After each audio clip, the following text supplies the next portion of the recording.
Hi friends, ಎಲ್ರಿಗೂ ನಮಸ್ಕಾರ. Welcome back to my YouTube channel. ಇವತ್ತು ನಾನು ನಿಮ್ಮ ಜೊತೆ ಯಾವ ರೆಸಿಪಿನ ಶೇರ್ ಮಾಡ್ತಾ ಇದ್ದೀನಿ ಅಂದರೆ, ವರ್ಷದಲ್ಲಿ ಮೊದಲು ಬರುವಂತಹ ಹಬ್ಬ ಅಂದರೆ ಮಕರ ಸಂಕ್ರಾಂತಿ ಹಬ್ಬ. ಈ ಮಕರ ಸಂಕ್ರಾಂತಿ ಹಬ್ಬಕ್ಕೆ ವಿಶೇಷವಾದ ಸಿಹಿ ತಿಂಡಿ ಅಂದರೆ ಪೊಂಗಲ್. ಈ ಪೊಂಗಲ್ನ ಸುಲಭವಾಗಿ ಮಾಡ್ಬೋದು ಫ್ರೆಂಡ್ಸ್. ಪೊಂಗಲ್ ಮಾಡೋದಕ್ಕೆ ಬರೋದಿಲ್ಲ ಅಂತ ಹೇಳೋರು ಸಹ 5 ನಿಮಿಷದಲ್ಲಿ ತುಂಬ ರುಚಿಯಾಗಿ ಮತ್ತು ಮನೆಯವರೆಲ್ಲರೂ ಇಷ್ಟಪಟ್ಟು ತಿನ್ನಬೇಕು ಆ ರೀತಿ ಪೊಂಗಲ್ನ ಮಾಡಬಹುದು. ಸುಲಭವಾಗಿ ನಾನು ಪೊಂಗಲ್ನ ಹೇಗೆ ಮಾಡಿದ್ದೀನಿ ಅನ್ನೋ ವಿಡಿಯೋನ ನಿಮ್ಮ ಜೊತೆ ಶೇರ್ ಮಾಡ್ತಾ ಇದ್ದೀನಿ. ದಯವಿಟ್ಟು ವಿಡಿಯೋನ ಸ್ಕಿಪ್ ಮಾಡದೆ ನೋಡ್ಕೊಂಡು ಬರೋಣ ಬನ್ನಿ. ನಿಮಗೆ ಪೊಂಗಲ್ ಎಷ್ಟು ಬೇಕೋ ಅಷ್ಟು ಅಕ್ಕಿನ ನೀವು ತಗೊಳ್ಳಿ. ನಾನಿಲ್ಲಿ 1 ಗ್ಲಾಸ್ ತಗೊಂಡಿದ್ದೀನಿ, ಅಂದರೆ 1/4 kg ಅಕ್ಕಿನ ತಗೊಂಡಿದ್ದೀನಿ.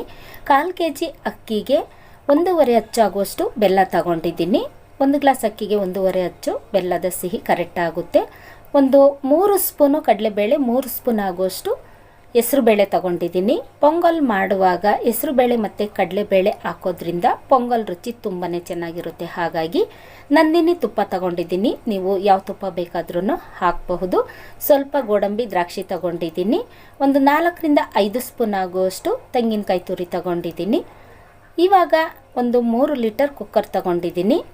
ಅದರಲ್ಲಿ 1 ಗ್ಲಾಸ್ ಅಕ್ಕಿ ಹಾಕ್ತಾ ಇದ್ದೀನಿ. ಕಡಲೆಬೇಳೆ ಮತ್ತು ಹೆಸರುಬೇಳೆನೂ ಸಹ ಹಾಕ್ತಾ ಇದ್ದೀನಿ. ಬೆಲ್ಲನೂ ಅದ್ರ ಜೊತೆನೇ ಹಾಕ್ತಾ ಇದ್ದೀನಿ. ಕೆಲವರು ಕಡಲೆಬೇಳೆ ಮತ್ತು ಹೆಸರುಬೇಳೆನ ತುಪ್ಪದಲ್ಲಿ ಹುರಿದು ಹಾಕ್ತಾರೆ. ದಯವಿಟ್ಟು ಆ ರೀತಿ ಮಾಡಬೇಡಿ, ಯಾಕೆಂದರೆ ಕಡಲೆಬೇಳೆ ಮತ್ತು ಹೆಸರುಬೇಳೆನ ನಾವು ತೊಳೆದು ಹಾಕಬೇಕಾಗುತ್ತೆ. ಹಾಗಾಗಿ ಇವಾಗ ನಾನು ಅಷ್ಟನ್ನು ಒಂದು ಕುಕ್ಕರ್ನಲ್ಲಿ ಹಾಕಿ ಅದನ್ನು 1-2 ಸರಿ ಚೆನ್ನಾಗಿ ತೊಳಿತಾ ಇದ್ದೀನಿ. ಬೆಲ್ಲನ 1-2 ಸರಿ ನೀರಲ್ಲಿ ಚೆನ್ನಾಗಿ ತೊಳೆಯೋದ್ರಿಂದ ಬೆಲ್ಲ ಕರಗೋಗೋದಿಲ್ಲ.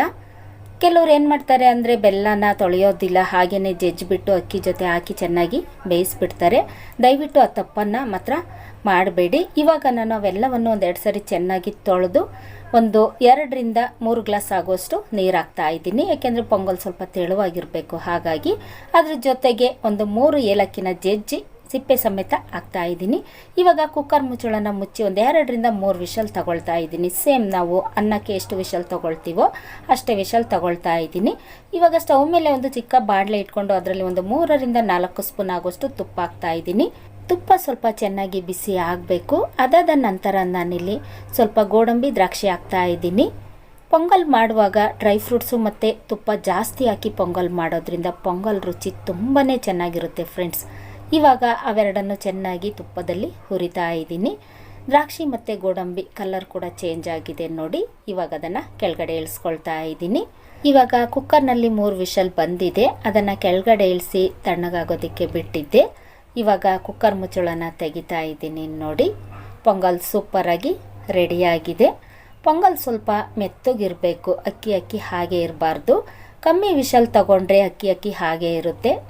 3ರಿಂದ 4 ವಿಷಲ್ ತಗೊಳ್ಳೋದ್ರಿಂದ ಅನ್ನ ತುಂಬ ಚೆನ್ನಾಗಿರುತ್ತೆ, ಅಂದರೆ ಮೆತ್ತಗಿರುತ್ತೆ. ಇವಾಗ ನೋಡಿ ಅಕ್ಕಿ ಬೇಳೆ ಎಲ್ಲ ತುಂಬ ಚೆನ್ನಾಗಿ ಬೆಂದಿದೆ.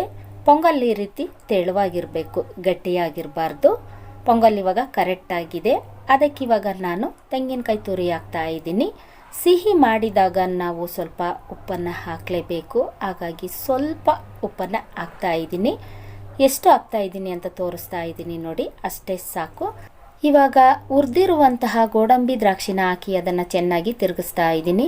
ಫ್ರೆಂಡ್ಸ್, ನಿಮಗೆ ಪೊಂಗಲ್ಲು ಗಟ್ಟಿಯಾಗಿರಬೇಕು ಅಂದರೆ ವಿಷಲ್ ತೆಗೆದಾಗ ಗಟ್ಟಿ ಇರುತ್ತೆ ನೋಡಿ, ಅಷ್ಟೇ ಗಟ್ಟಿಯಾಗಿ ಮಾಡ್ಕೊಳ್ಳಿ. ಇಲ್ಲ ನಮಗೆ ಪೊಂಗಲ್ಲು ಇನ್ನೂ ಸ್ವಲ್ಪ ತೆಳುವಾಗಿರಬೇಕು ಅಂದರೆ ಸ್ವಲ್ಪ ಹಾಲು ಅಥವಾ ನೀರನ್ನು ಹಾಕ್ಕೊಳ್ಳಿ. ಹಾಲು ಹಾಕಿದರೂ ಅಷ್ಟೇ ಚೆನ್ನಾಗಿರುತ್ತೆ. ಆದರೆ ನಾನಿಲ್ಲಿ ನೀರು ಹಾಕಿದ್ದೀನಿ.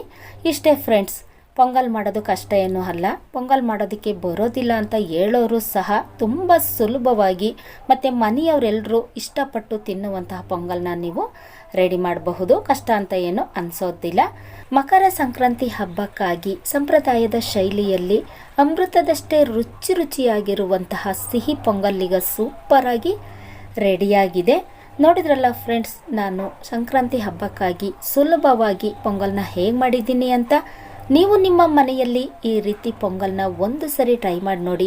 ಖಂಡಿತ ನಿಮಗೆ ಇಷ್ಟ ಆಗುತ್ತೆ ಮತ್ತು ಮನೆಯವರೆಲ್ಲರೂ ಸಹ ತುಂಬ ಇಷ್ಟಪಟ್ಟು ತಿಂತಾರೆ. ಯಾರೆಲ್ಲ ಹೊಸದಾಗಿ ನನ್ನ ಚಾನಲ್ನ ನೋಡ್ತಾ ಇದ್ದೀರಾ ದಯವಿಟ್ಟು ಸಬ್ಸ್ಕ್ರೈಬ್ ಮಾಡಿಕೊಂಡು ವಿಡಿಯೋ ನೋಡಿ.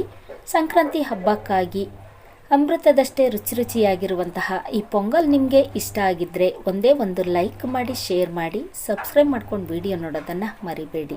Thank you.